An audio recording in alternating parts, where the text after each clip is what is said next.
ऐकलत का? मधुराज रेसिपीला सबस्क्राईब करताना घंटी पण वाजवा, म्हणजे जेव्हा माझ्या रेसिपीज ऑनलाईन येतील तेव्हा तुमच्या फोनची ही घंटी वाजेल. टिंग टिंग. नमस्कार, मी मधुराज रेसिपी मराठीमध्ये तुम्हा सर्वांचं खूप खूप खूप मनापासून स्वागत. आज आपण खूप विस्मरणात गेलेली पण खूप स्पेशल अशी रेसिपी बघतोय. ती म्हणजे हादग्याच्या फुलांची पीठ पेरून भाजी कशी बनवायची ते बघतोय. तर इथे माझ्याकडे काही हादग्याची फुलं आहेत. साधारण अशी दिसतात, काही ठिकाणी पिवळसर पण असतात. याला थोड्याशा गुलाबी अशा पाकळ्या आहेत. इथे मी खाली बारीक चिरून घेतली आहेत ही फुलं. साधारण एक 15 ते 20 फुलं असतील. तर सगळ्यात आधी काय करायचं, हे स्वच्छ धुवून घ्यायची फुलं. आतपर्यंत स्वच्छ धुवून घ्यायची पाण्याखाली, वाहत्या पाण्याखाली. फुलाच्या मधोमध हे असं केसर असतं, पुष्पकोश आपण त्याला म्हणू शकतो, स्टिग्मा, तो काढून घ्यायचा, पुल करायचा. कारण याला सगळ्यात जास्त कडवटपणा असतो. हा कडवट भाग काढून घ्यायचा. आणि त्यानंतर देठाकडचा हा जो भाग असतो, हिरवळ भाग, तो पण थोडासा कडवट असून त्याला थोडासा चीक असतो, तो पण कट करून घ्यायचा. आणि इथे ही फुलं मी स्वच्छ धुवून बारीक चिरून घेतलीत. आता बेसन पिठातली करायची, तर अर्थातच आपल्याला बेसन लागेल. 2 चमचे बेसन मी घेतलंय. हलकंसं आपण ड्राय रोस्ट करून घेणार आहोत, म्हणजे मग ते नंतर चिकटपणा नाही उतरत त्याचा भाजीमध्ये. चला तर मग हलकंसं इथे बेसन भाजून झालेलं आहे. रंग वगैरे नाही बदलला तरी चालेल. हलकासा सोनेरी रंग आला की हे काढायचं, बाजूला ठेवायचं. आता तवा गरम करून घ्यायचा, तेल गरम करून घ्यायचं. 2 चमचे तेल घातलंय, ते व्यवस्थित गरम करून घ्यायचं. तर आता इथे तेल व्यवस्थित गरम झालेलं आहे. यामध्ये अर्धा चमचा जिरं घालायचं. जिरं खमंग असं भाजलं गेलं, फोडणी बसली की त्यामध्ये हिंग आणि बारीक चिरलेलं लसूण. कुठल्याही पदार्थाला फोडणी जर खमंग बसली तर त्याचा रुचकरपणा आणखी वाढतो. त्यामुळे तेल व्यवस्थित गरम झालं पाहिजे फोडणी घालण्याआधी, पण खूपही नाही, नाहीतर फोडणी करपते. तर लसूण हलकासा भाजून घेऊयात, आपण परतून घेऊयात. तर यामध्ये कढीपत्त्याची पानं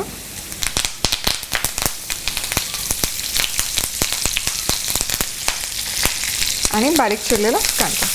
मध्ये मी एकदा कढीलिंब म्हणाले होते. त्याचं कारण असं होतं, माझी आजी कायम कढीलिंब असं म्हणायची कढीपत्त्याला.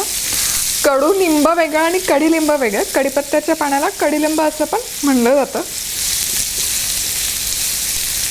आता हलकासा सोनेरी रंग येईपर्यंत आपण हा कांदा परतून घेऊयात.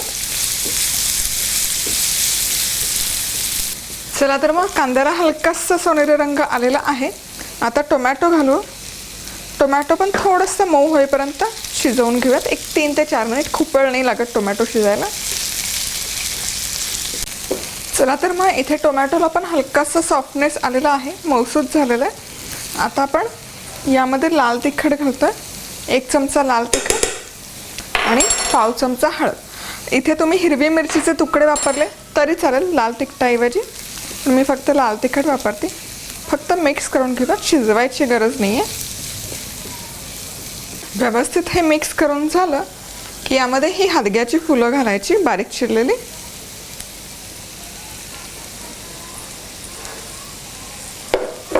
मीठ घालायचं चवीपुरतं. मिक्स करून घ्यायचं.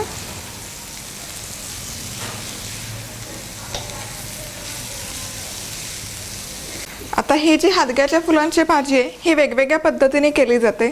चणा डाळ घालून, मूग डाळ घालून, किंवा कांदा आणि लसूणची फोडणीमध्ये.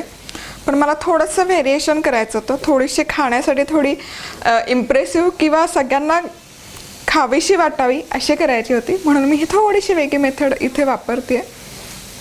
आता झाकण ठेवूयात आणि वाफवून झाकण ठेवून 4 ते 5 मिनिट वाफवून घेऊयात. आता 5 मिनिट झालेले आहेत. मस्त वाफवून घेतली. फ्लेवर जबरदस्त येतोय. असेच हे खाऊ शकता, पण आपण थोडीशी आणखी याला टेस्टी करूयात. हे जे भाजून घेतलेलं बेसनचं पीठ आहे, हे भुरभुरायचं या भाजीवर आणि पटकन असं मिक्स करून घ्यायचं, मिसळून घ्यायचं. गुठळ्या नाही राहिल्या पाहिजे बेसन पिठाच्या. तुम्हाला आणखी हवं असेल तर आणखी पीठ घालू शकता, पण मी जास्त नाही घालत कारण ते ओरिजिनल भाजीची चव पण लागली पाहिजे. ऑलरेडी आपण कांदा आणि टोमॅटो घातलेलं आहे. आता परत झाकून 2 ते 3 मिनिट वाफवून घेऊयात. चला तर मग हे छान मी वाफवून घेतलंय. बेसन घातल्यानंतर आता गॅस बंद करायचं आणि आपली ही मस्त अशी चमचमीत हादग्याच्या फुलांची भाजी बनवून तयार आहे. आधी कोणालाच सांगू नका, भाजी बनवून डायरेक्ट खायला द्या. आय एम शुअर त्यांना नक्की आवडेल. आधी सांगितलं तर कोणीच खाणार नाही. ॲक्च्युली काल मी जिथे फुलं घ्यायला गेले होते तर तिथे नवरा मागे लागला होता की भाजी कर आणि बायको म्हणाली मी काही करणार नाही, तुला एकट्याला खावी लागेल. असं काही केस असेल तर गुपचूप भाजी करून तुम्हाला ज्यांना खायला घालायचे त्यांना खायला घाला आणि मग नंतर सांगा की ही रानभाजी आहे हादग्याच्या फुलांपासून बनवलेली. पोळीबरोबर खाऊ शकता, भाकरीबरोबर खाऊ शकता, साईड डिश म्हणून भाताबरोबरही छान लागते. सबस्क्राईब करायला विसरू नका. तर आज वेळात वेळ काढून तुम्ही ही रेसिपी पाहिल्याबद्दल तुम्हा सर्वांचे खूप खूप खूप मनापासून धन्यवाद. पुन्हा भेटूयात अशाच एका छानशा रेसिपीबरोबर. तोपर्यंत मस्त राहा, खुश राहा, आनंदी राहा आणि सगळ्यात महत्त्वाचं खात राहा.